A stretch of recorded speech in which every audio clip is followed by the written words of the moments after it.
Dear students, आज हम लोग chapter reflection and refraction of light, इस चैप्टर में ये हमारा सेकंड पार्ट है, पार्ट 2 है। आज हम लोग इस चैप्टर में जो टॉपिक पढ़ने वाले हैं वो है स्फेरिकल मिरर। आज हम लोग स्फेरिकल मिरर के बारे में बात करेंगे, ठीक है। तो सबसे पहले हम लोग बात करते हैं कि स्फेरिकल मिरर है क्या चीज़, ये कितने टाइप्स के होते हैं, what are the types of spherical mirror. तो जब स्फेरिकल मिरर की बात करते हैं तो ये स्फेरिकल मिरर हमारा फॉर्मेशन कैसे होता है, कैसे हम लोग स्फेरिकल मिरर बना सकते हैं, सबसे पहले इसको हम लोग समझेंगे। तो इसको समझने के लिए हम यहाँ पर एक ग्लास स्फेयर कंसिडर कर रहे हैं। देख रहे हैं ये हम डॉटेड लाइन से एक स्फेयर ड्रॉ किए हैं। ये एक ग्लास स्फेयर है। स्फेयर आप लोग समझते ही हैं, sphere just like a ball, glass ball. अब इसका एक पार्ट हम लोग इसे कट आउट करेंगे, यहाँ से निकाल लेंगे, इधर से निकाले या यहाँ से निकाले। निकालने के बाद हमें कैसा मिलेगा, कुछ इस तरह का स्ट्रक्चर मिलेगा, जस्ट लाइक दिस, एक कटोरे जैसा आपको मिलेगा। अब ये एक ट्रांसपेरेंट ग्लास है, ये मिरर नहीं है। इसको हमें मिरर बनाने के लिए हमें इसको शेड करना होगा, इसके बैकवर्ड पोर्शन में हमें पेंट करना होगा। और हम लोग जानते हैं कि silver paint is the best reflector of light, तो हम लोग सिल्वर से पेंट करेंगे। तो पेंट करने के लिए चलिए देख, जैसे मान लेते हैं इसका एक हिस्सा हम लोगों ने लिया, इस पार्ट को लिया और इसके एक हिस्से को हमने यहाँ सिल्वर पेंट किया, ये बैकवर्ड पोर्शन को सिल्वर पेंट किया गया। ये हमारा मिरर है M'।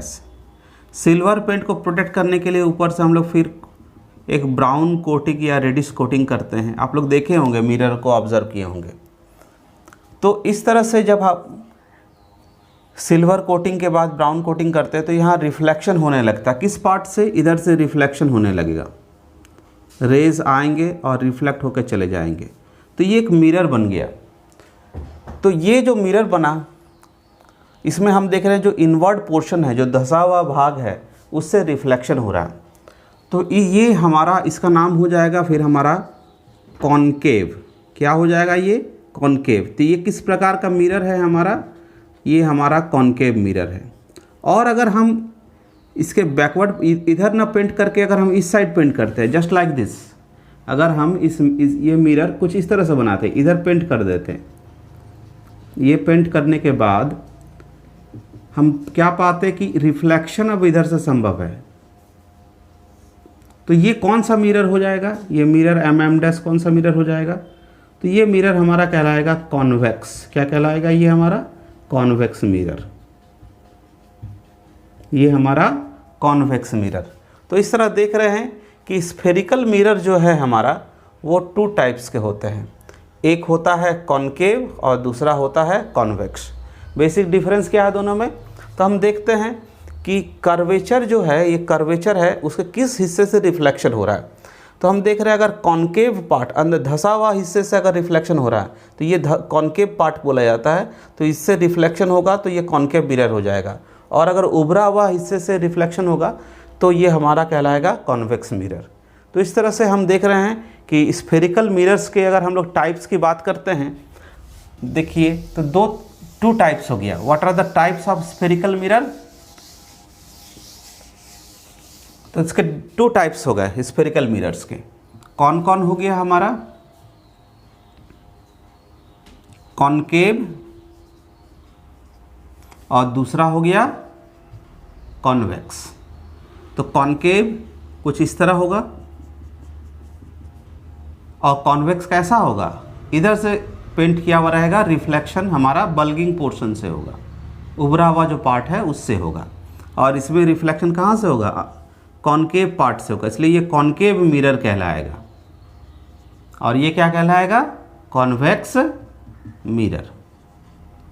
ठीक है। इस चैप्टर में हम लोग यही 2 तरह के मिरर पर स्टडी करेंगे। इस मिरर पर कैसे इमेज फॉर्मेशन होता है इसको जानेंगे। हम लोग धीरे धीरे इसको आगे बढ़ाते हुए और पढ़ते रहेंगे।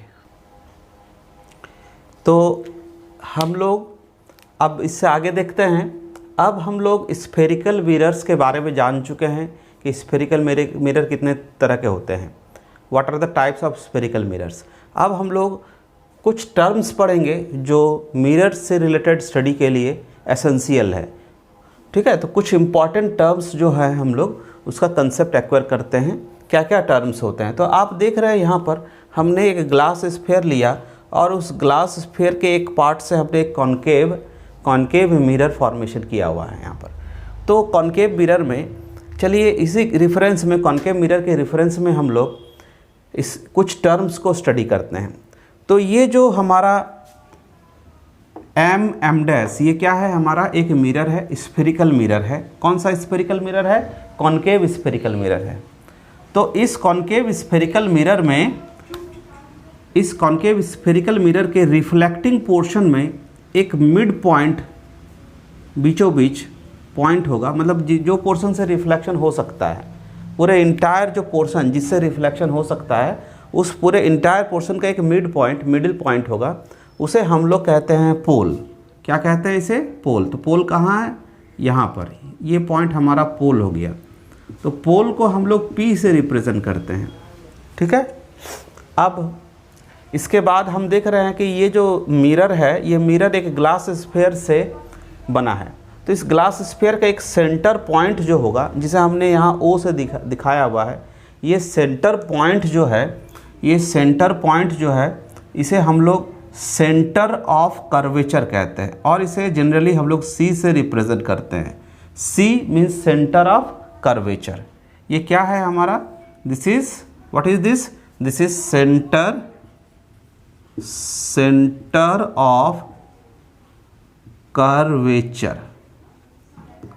तो अगर आपको कहा जाएगा कि सेंटर ऑफ कर्वेचर होता क्या है, तो सेंटर ऑफ कर्वेचर जो है ये एक, it is the centre of the glass sphere, it is the centre of the glass sphere from which mirror is formed. Clear? तो ये हमारा सेंटर ऑफ कर्वेचर हो गया। अब हम एक लाइन एज्यूम कर रहे हैं, ये लाइन जो है, ऐसा लाइन हम ले रहे हैं जो हमारा सेंटर ऑफ कर्वेचर और पोल दोनों को मिलाते हुए पार हो रहा है, कुछ इस तरह से। ये एक लाइन हम ड्रॉ कर रहे हैं जो कि पोल और सेंटर ऑफ कर्वेचर दोनों को इंटरसेक्ट करते हुए पार हो रहा है। इस लाइन को हम लोग कहते हैं प्रिंसिपल एक्सिस। क्या कहलाता है ये? Principal axis. इसे हम लोग प्रिंसिपल एक्सिस कहते हैं और इसे हिंदी में कहते हैं मुख्य अक्ष। हिंदी के स्टूडेंट के लिए ये कहलाता है मुख्य अक्ष, प्रिंसिपल एक्सिस। तो प्रिंसिपल एक्सिस क्या है? Principal axis is the line joining the pole and centre of curvature of the mirror. Clear? तो हम लोगों ने अभी तक दो टर्म हम लोगों ने पढ़ा, एक पढ़ा है पोल और दूसरा सेंटर ऑफ कर्वेचर, ठीक है। और ये एम डैश जो है, जिस इंटायर सेक्शन, जो इंटायर पोर्शन है, ये हमारा कहलाता है एपर्चर। क्या कहलाता है? एपर्चर। तो एम डैश क्या हो गया? ये एपर्चर ऑफ द मिरर है, ठीक है। अब इससे आगे बढ़ते हैं। अब कौन सा टर्म हम लोग जो टर्मिनोलॉजी यूज़ करते हैं मिरर्स का स्टडी के लिए, वो है हमारा फोकस। फोकस क्या होता है? जिसे हम लोग प्रिंसिपल फोकस भी कहते हैं। तो फोकस जो है एक पॉइंट है जो कि हमारा सेंटर ऑफ कर्वेचर ऑफ पोल के एकदम बीचों बीच होता है, ठीक है। तो ये पॉइंट जो है प्रिंसिपल एक्सिस पर होता है। इसे डिफाइन कैसे करते हैं? तो डिफाइन करने के लिए हम लोग एज्यूम कर रहे हैं कि एक पैरेलल रे यहाँ से आया और रिफ्लेक्शन के बाद एक पॉइंट से जाएगा जो कि प्रिंसिपल एक्सिस पर होगा। ये पॉइंट जो कहलाता है, ये पॉइंट को हम लोग फोकस कहते हैं। This point is known as focus. तो डिफिनेशन क्या हो जाएगा?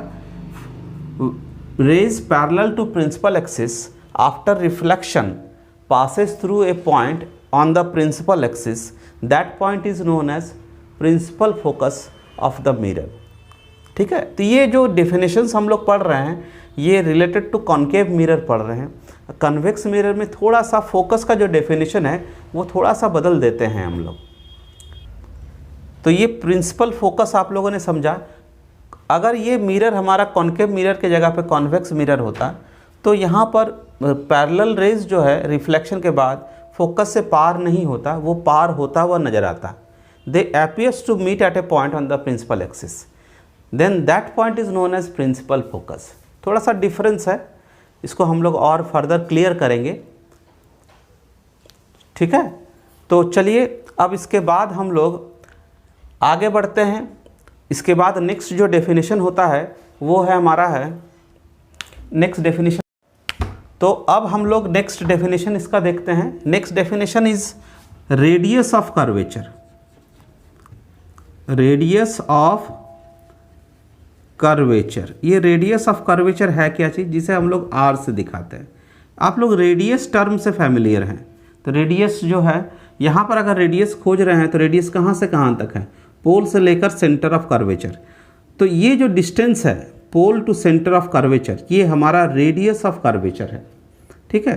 तो रेडियस ऑफ कर्वेचर जो है it is the radius of the spherical mirror, okay, radius of the spherical mirror हम लोग इस तरह से कह सकते हैं।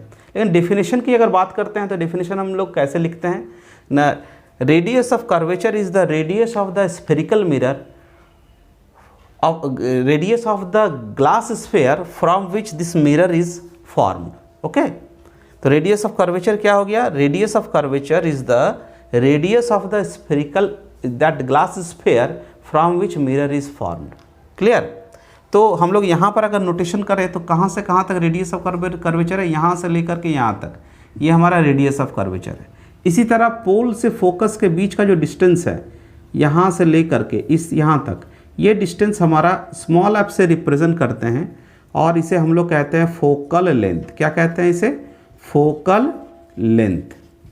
तो ये बेसिक डेफिनेशंस हैं जो हम लोग मिरर से रिलेटेड स्टडी के लिए यूज़ करते हैं, ठीक है। तो चलिए इस तरह से आज हम लोग एक स्फेरिकल मिरर के बारे में, इसके टर्मिनोलॉजी के बारे में स्टडी किए। इससे फर्दर हम लोग जो आगे पढ़ेंगे वो दो तरह के स्फेरिकल मिरर्स कॉन्केव और कॉन्वेक्स में किस प्रकार के इमेज फॉर्मेशन होते हैं उसका स्टडी करेंगे, जो कि हम आपको नेक्स्ट वीडियो में प्रोवाइड करेंगे। तो एक्सपेक्ट करते हैं कि आपको ये वीडियो अच्छा लगा और वीडियो पसंद आने पर आप इस वीडियो को लाइक करें और इस चैनल को सब्सक्राइब करें, जिससे कि हम लोगों को इंस्पिरेशन मिलता रहेगा कि हम लोग इस तरह के वीडियो आपको प्रोवाइड करते रहें। Thank you.